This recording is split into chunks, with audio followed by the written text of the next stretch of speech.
ప్రేమిస్తే సమస్తము మేలుకై దేవుడు సమకూర్చి పెట్టేస్తాడు నీకు. ఏ సమయములో ఏమి జరగాలో, ఏ సమయములో ఏమి కావాలో, ఏ సమయములో ఏమి నీకు ఇవ్వాలో అన్ని దేవుడు సమస్తము మేలుకై సమకూర్చుతాడు.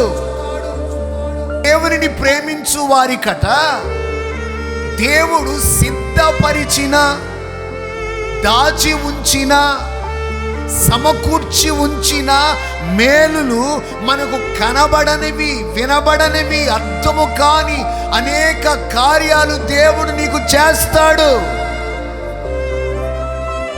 దేవుణ్ణి మరి నువ్వు ప్రేమిస్తున్నావా? నన్ను ఎవరైతే ప్రేమిస్తారో నేను వారిని ఆస్తికి కర్తలుగా చేస్తా. దేవుని మాటలు మనకు వినబడుతూ ఉండగా దేవుణ్ణి ప్రేమిస్తున్నామా?